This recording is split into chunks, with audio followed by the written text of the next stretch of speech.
Olá, queridos, que a graça e a paz de Deus, nosso Pai, também do Senhor Jesus, esteja com você, sua família, familiares. Hoje vamos falar sobre o último juiz de Israel, dando sequência à nossa série de estudos, nessa saga de grande importância, falando sobre o povo de Israel. Vale a pena falar um pouco sobre essa pessoa, o profeta Samuel, que acumulou pelo menos 3 funções no contexto histórico do povo de Israel. Quero convidá-lo nesse momento a darmos graças ao Senhor por ter nos guiado, nos protegido até aqui, a sua mão tem nos guiado. Amorável Deus, bondoso Pai, te damos graças pelo cuidado, a proteção, por mais esse dia e a oportunidade de podermos meditar na tua palavra. Dá-nos a iluminação do teu Santo Espírito, te rogamos essas bênçãos em nome de Jesus. Amém. O primeiro texto que vamos ler está em 1 Samuel 1:27, que diz assim: Por este menino orava eu, e o Senhor atendeu a minha petição que eu lhe tinha feito. Então aqui está a gratidão de uma mãe, Ana, que havia orado por um filho, e o Senhor atende a sua voz. 1 Samuel capítulo 1, versos 9 a 11, fala de um voto que ela havia feito e ela faz até mesmo uma dedicação. Ela disse: benignamente atentares para a aflição da tua serva e de mim te lembrares, da tua serva não te esqueceres, mas a tua serva deres um filho homem. Ao Senhor o darei todos os dias da sua vida e sobre a sua cabeça não passará navalha. Então ela faz um voto, ela pede um menino, um homem, e ela diz que ele seria nazireu, dedicado ao Senhor, não passaria navalha em sua cabeça. Parecido também com Sansão, falamos um pouco sobre ele no último estudo. Esse era um voto, de ser consagrado para o Senhor. Aqui diz que Samuel nasce, é consagrado, um tempo depois diz que ela concebeu, deu à luz um filho, chamou Samuel, dizendo que alcançou do Senhor essa bênção, está em 1 Samuel capítulo 1, versos 20 e 22. E diz que a cada ano ela e seu esposo subiam para oferecer sacrifício ao Senhor, e diz que quando o menino for desmamado, então o levarei para que apareça perante o Senhor e lá fique para sempre. Então olha que interessante, ela pede de Deus um presente, ela recebe o presente, espera só desmamar e ela devolve para o Senhor.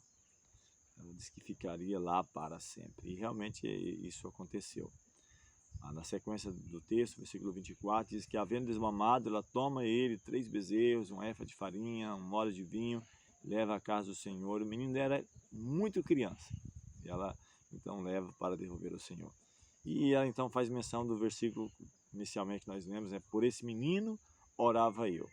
Então o quão importante é quando pai e mãe oram, algo quem sabe planejado, há um casamento, ora por essa criança antes de conceber, no período ali também da gestação, que há essa busca, há essa consagração, essa entrega a Deus, nesse caso de maneira especial, onde há uma dedicação. E até me faz recordar de algo que me aconteceu na minha vida, não exatamente assim, mas a minha mãe ela conta que na gestação, ou próximo de eu nascer, teve uma certa complicação e ela, de certa forma, fez um voto, nem tanto religiosa era, de frequentar alguma igreja, formalmente estar em alguma igreja, mas ela fez um voto de dedicar o seu filho para Deus.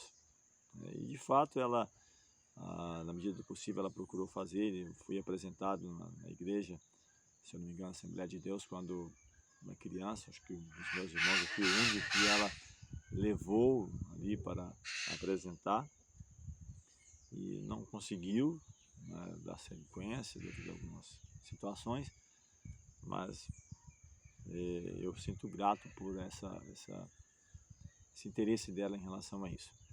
Dando continuidade aqui aos temas, a sequência dos assuntos, vai falar sobre os crimes dos filhos de Eli, que era sacerdote e também juiz.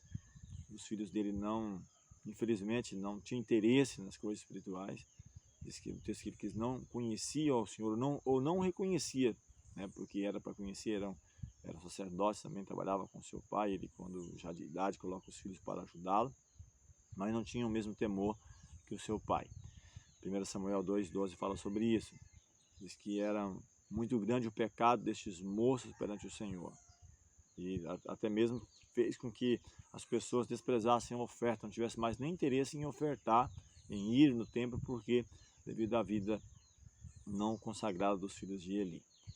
E vem uma repreensão muito forte para os filhos de Eli, até mesmo para Eli, porque Eli, de certa forma, ele foi conivente com isso, e até mesmo há uma menção muito dura aqui, diz que pecando um homem contra o homem, os juízes o julgarão. Então vai haver pessoas que vai julgar, naquela época existia e hoje também, mas pecando contra o Senhor, quem rogará por eles? E era o caso desses jovens, está registrado em 1 Samuel 2,25. Então era muito sério isso. Então se peca contra Deus, quem vai advogar a causa? Em Hebreus capítulo 6, verso 6 também fala sobre isso, falando sobre trazer desdém à obra de Deus, para a obra de redenção que Deus faz. Diz que pecadores ou pecados esses que novamente crucificam o Filho de Deus e o expõem ao vitupério, principalmente aqueles que exercem liderança, né, ou que influenciam outras pessoas, que desdenham a obra de Deus ou que trazem desonra para a causa de Deus. É muito sério. Falando um pouquinho sobre o ministério de Samuel, 1 Samuel 2, 18 e 19, diz que ele ministrava ainda diante do Senhor ainda muito jovem, vestia ali um éfode de linho. Sua mãe cada ano fazia uma túnica pequena, de ano em ano trazia, né, para ele, quando ela vinha para oferecer. E diz o texto também, o versículo 26 de 1 Samuel 2, que o menino ele fazia agradável assim para com o Senhor, como também para com os homens. Me lembra de Cristo, né, que em Lucas 2 também fala sobre isso, que ele crescia em estatura e graça diante de Deus e dos homens. Samuel da mesma maneira, agradável, sempre prestativo, ajudando Eli. Para ele foi algo muito grandioso, os seus filhos não eram atentos a isso, e ele estava sempre prestativo, ajudando, trabalhando. Foi um arrimo assim para Eli na sua velhice.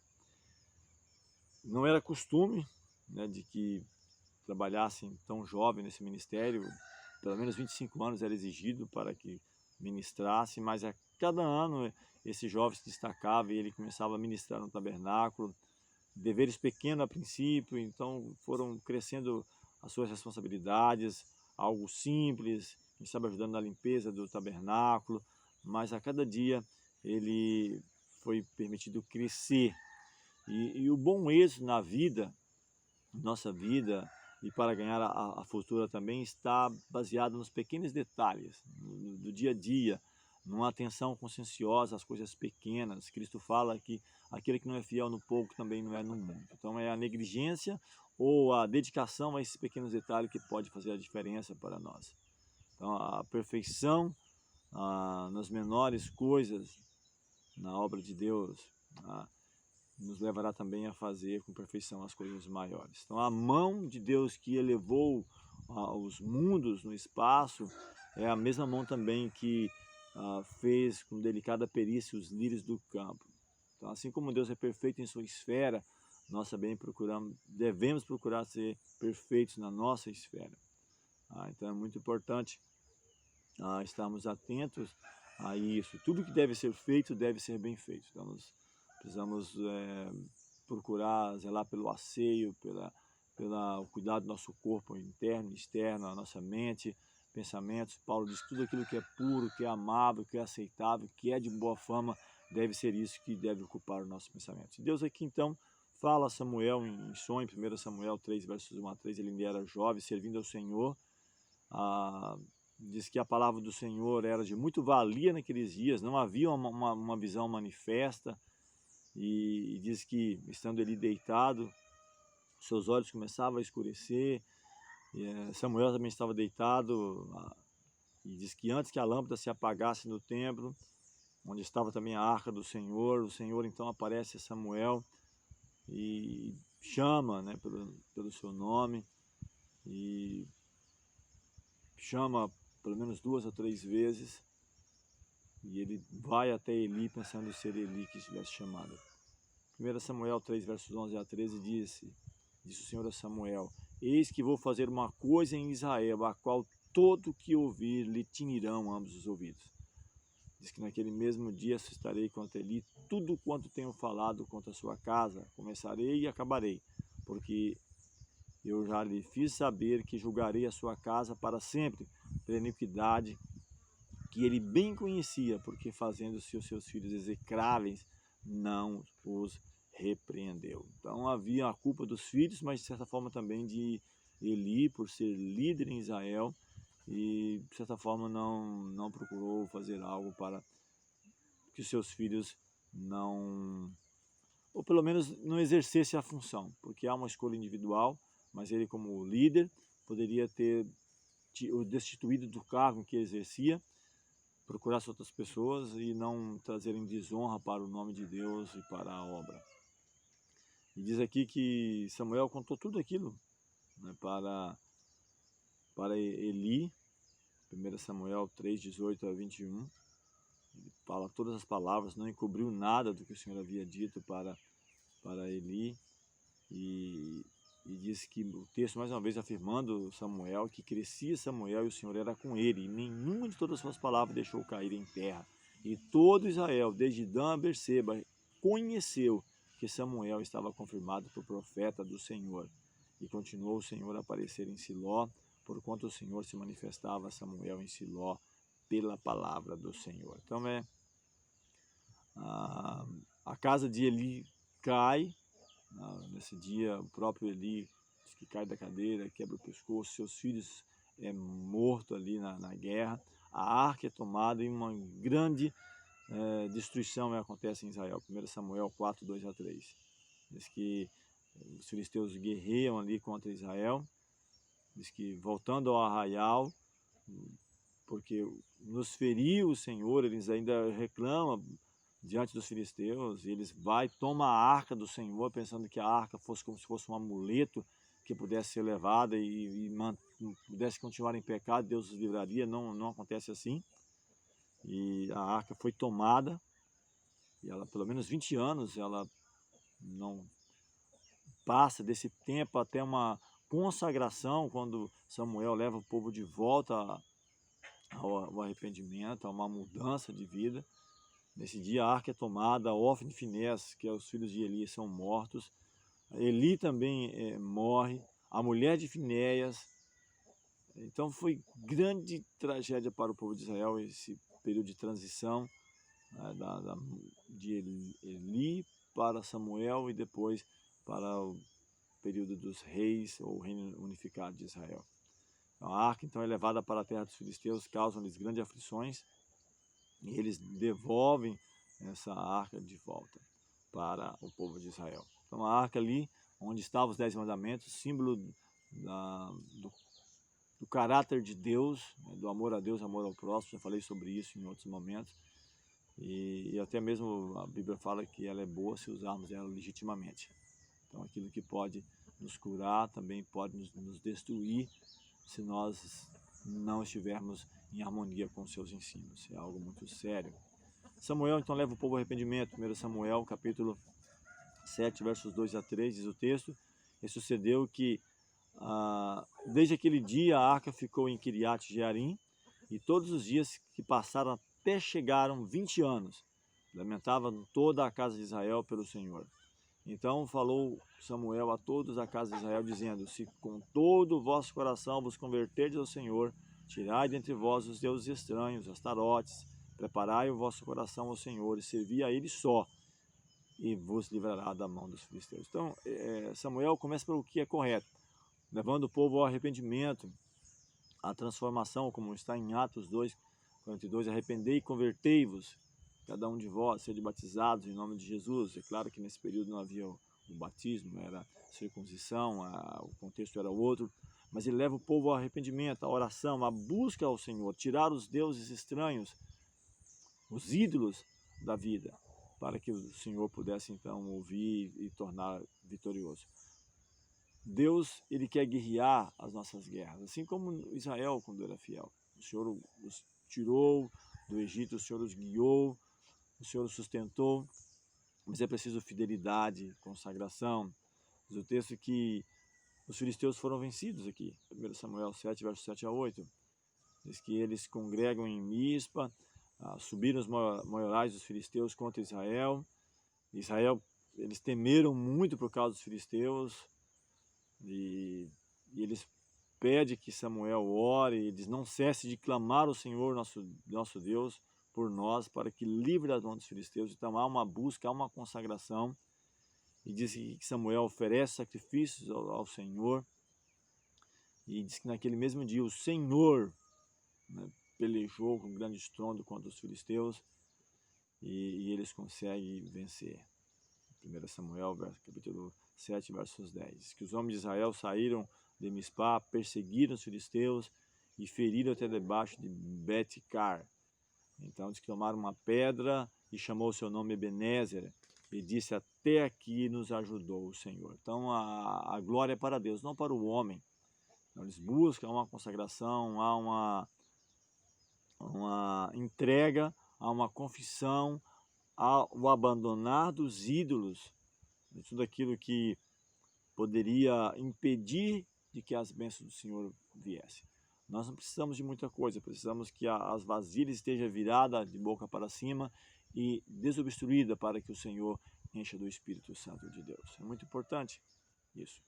Eu quero finalizar com um texto de Hebreus capítulo 12, versos 1 a 2, que diz: portanto nós, pois que estamos rodeados de uma tão grande nuvem de testemunhas, deixemos todo o embaraço e o pecado que tão de perto nos rodeia, e corramos com paciência a carreira que nos está proposta, olhando para Jesus, autor e consumador da fé, o qual, pelo gozo que lhe estava proposto, suportou a cruz, desprezando a afronta, e assentou-se à destra do trono de Deus. Então ele fala de uma grande nuvem de testemunhas. Hebreus capítulo 12 está baseado essa referência no capítulo 11, que fala de uma galeria de grandes homens e mulheres que viveram, venceram, morreram para a causa de Deus, ou para o avanço da causa de Deus. E ele fala que nós devemos deixar todo embaraço. Falando um pouquinho, fechando aqui sobre Samuel, como mencionamos, resultado de uma vida de comunhão, de consagração, de uma mãe que dedica o seu filho, dele mesmo que aceita isso. Ele exerceu pelo menos 3 funções: a de sacerdote, a de juiz e a de profeta do Senhor. Diz que desde Dan a Berseba, todos eles reconheceram o seu ministério como um ministério consagrado. Além disso, no nosso próximo estudo vamos falar sobre a Escola dos Profetas. Foi algo que ele fundou com o objetivo de educar, de preparar jovens para o serviço do Senhor. E quanto precisamos hoje de jovens que se dediquem, que busquem ao Senhor na sua juventude, para que possa colher bons frutos na sua vida madura, na sua vida avançada. E é justamente nesse período que o inimigo mais trabalha para que afaste a juventude para caminhos tortuosos, para caminhos que não levarão ao sucesso e à vitória final. Então diz aqui que há uma grande nuvem de testemunhas, e o ponto principal, devemos olhar para Cristo, o autor e consumador da fé. Diz que pelo gozo que lhe estava proposto, suportou a cruz, desprezou a afronta e assentou-se à destra no trono de Deus. Que seja o nosso exemplo, não somente essas pessoas que temos mencionado aí, na sua vivência diária, na sua entrega, mas Cristo, o personagem central da Bíblia, da história e de tudo aquilo que nós possamos ver e ter. Vamos agradecer ao Senhor. Amorável Deus, bondoso Pai, agradecemos por mais essa meditação sobre a vida deste homem, que ainda na sua infância é dedicado ao Senhor, por toda a sua vida, exerceu um trabalho para glorificar o seu nome. Dá-nos a tua paz, a tua graça, nos guia a cada dia. Te pedimos essas bênçãos em nome de Cristo Jesus. Amém.